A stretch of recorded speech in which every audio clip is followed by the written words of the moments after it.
Suppose through some misfortune a man died while still searching for the ultimate goal. However, death does not mean the end of the quest. Once in the spirit world, he would say, I died while searching for love, and now in the spirit world, I will find that love. If a man dies in the bosom of God's love, then it is not a miserable death. Did death shatter his love? No. God, the subject of love, will recognize the value of his death, saying, You died for the sake of love that I have been searching for. Suppose a wife sacrificed her life for her husband. What will happen when he joins her in the spirit world? Or suppose an elder brother arrives in the spirit world after his younger brother had died for him. Would they be happier or less happy than they were when they were together on earth? Can the death of love they formed or formerly shared on earth even compare with that precious love for which one offered his life? It would certainly transcend that earthly level of love. So in searching for the path of love, death is not a problem. Though you die, it would be the end.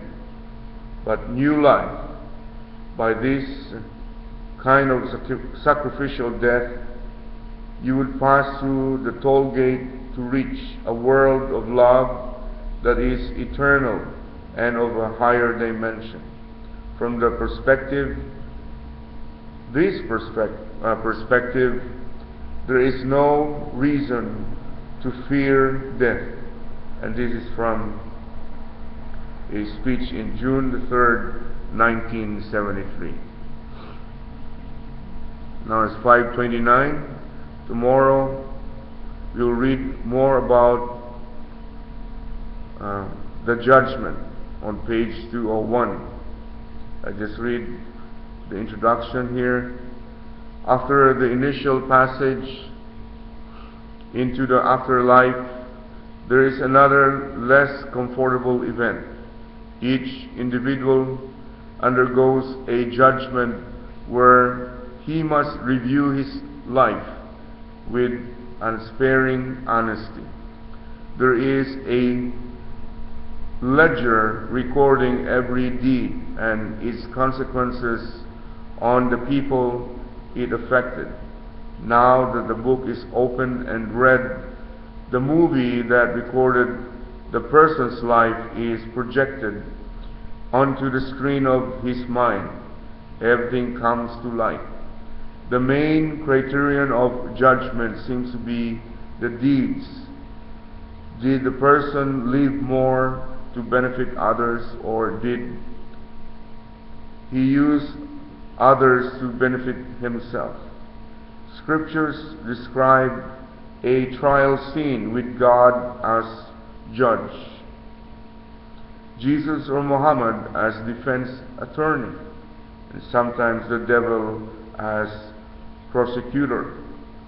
God is bound to pass sentence based upon the evidence. On this point, Father Moon offers a unique insight to overcome Satan's accusation at the judgment. We should win over the person or persons who most hate and accuse us on earth. He calls it loving Cain. Scriptures describe a gate that only the righteous may enter, a bridge of the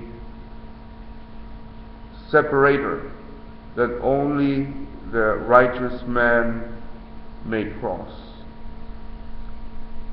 A fire that burns up all falsehood and leaves only what is genuine. The spirit world has various abodes, heavens and hells, welcoming the soul according to its condition. Spirits are sorted out, and each goes to the appropriate place. No guards are required to keep out the unworthy, no policemen to direct traffic, for each person naturally goes to the place most fitting to his or her character and past life. So now it's 5:32. We have read the last part of the passage beyond, and we started on today on the first moments in the afterlife. So is there anybody who wants to share about our reading today?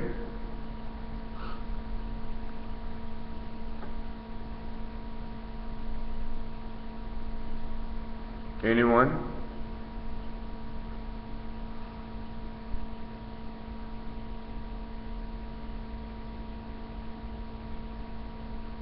So we have a few examples here from Judaism and also from Buddhism.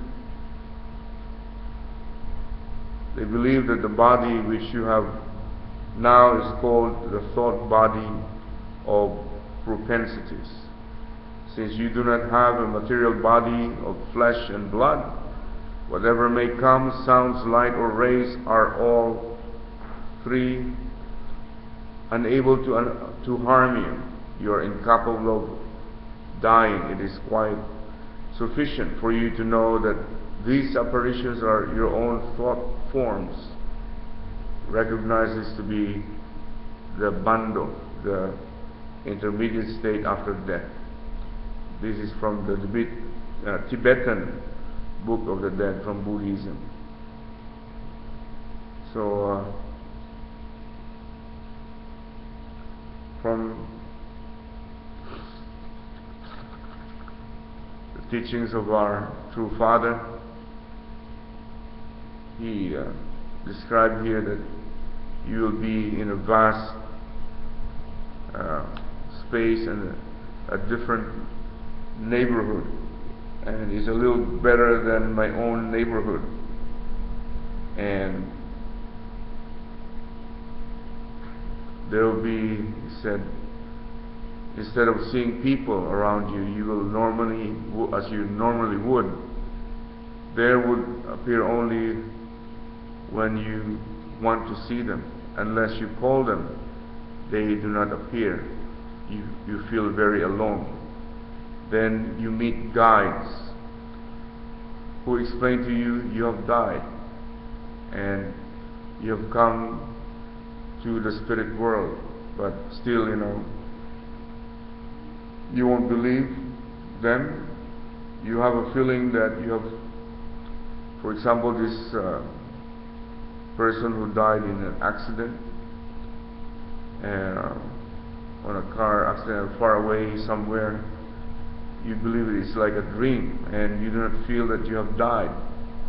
You are still connected again to the earth. But when you see your ancestors from generations back and explain to you, you are no longer on the earth. You have entered the spirit world, and you finally say, so this is the spirit world. So he have many examples here that when you go up in the afterlife, you meet strangers, and in the midst of such an unfamiliar environment, you will long for someone that you knew in the past, and you cannot escape your emotional connection to your past life. So most people think about the people you love. You wonder how your mother and father are doing, so if they have gone already in the spiritual world, and how your grandparents are living. Yet it is not easy to meet them in the spirit world. and this is a speech on February 12, 1989. So these are some of the examples. Is there anybody else who wants to share about a reading today?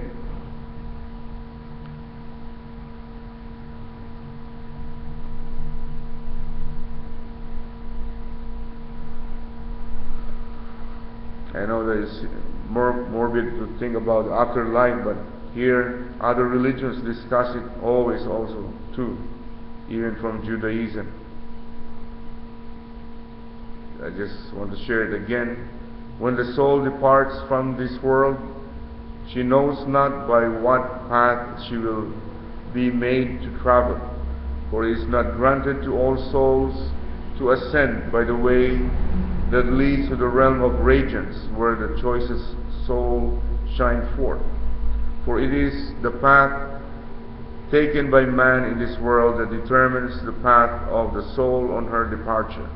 Thus, if a man is drawn towards the Holy One and is filled with longing for Him in this world, the soul, in departing from Him, is carried upward towards the higher realms by the impetus given her each day in this world. And that is from Judaism. Anyone who wants to share about our topic today, first moments in the afterlife?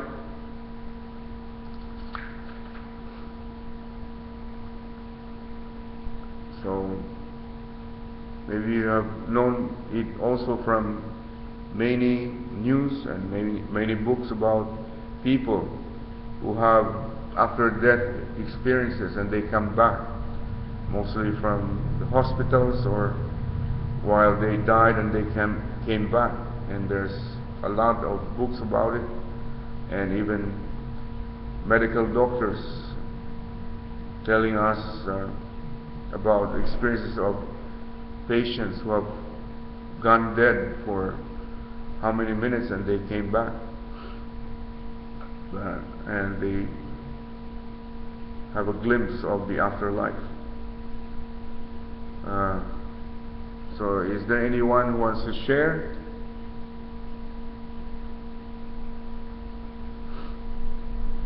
Are you still all there? So if there's none, let's... Yes?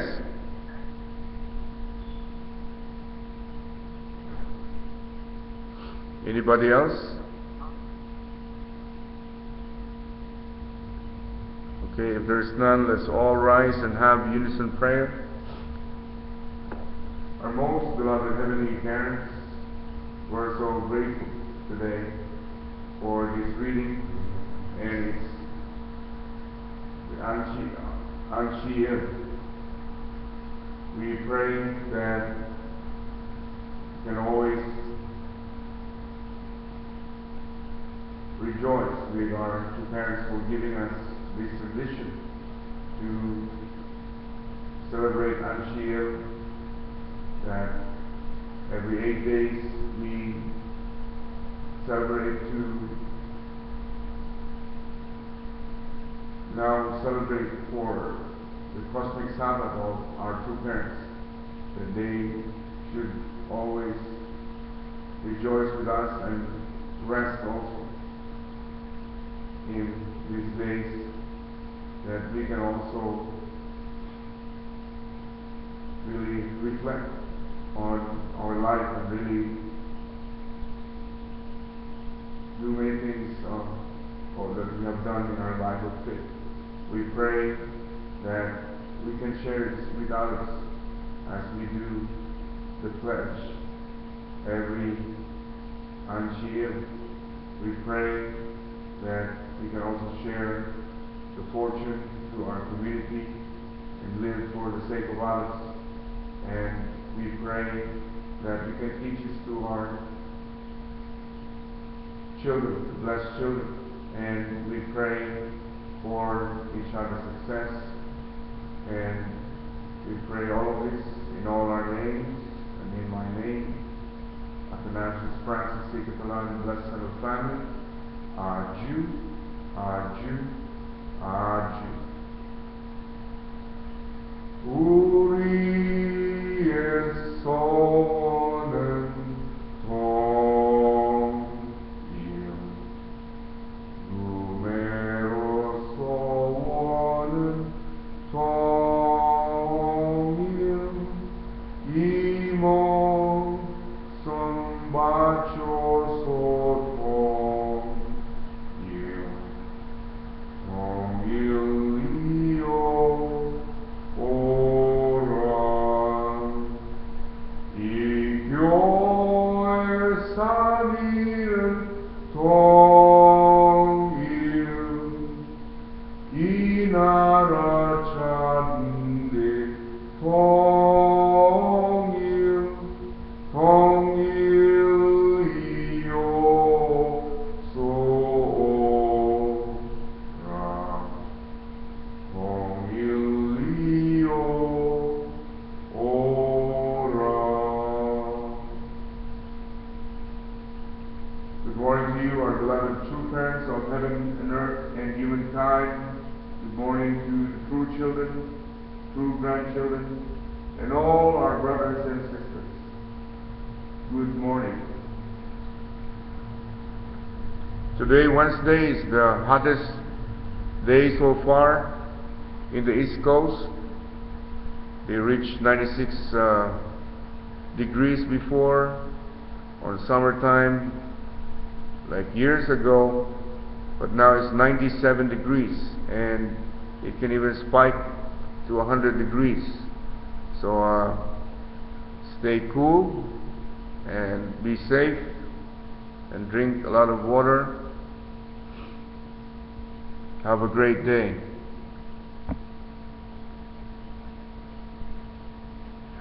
Yes, Dr. Achille. So I hope you got my email. We reported to National HQ last night. Okay, yes. Okay, have a great day. Yes, have a great day. Bye-bye.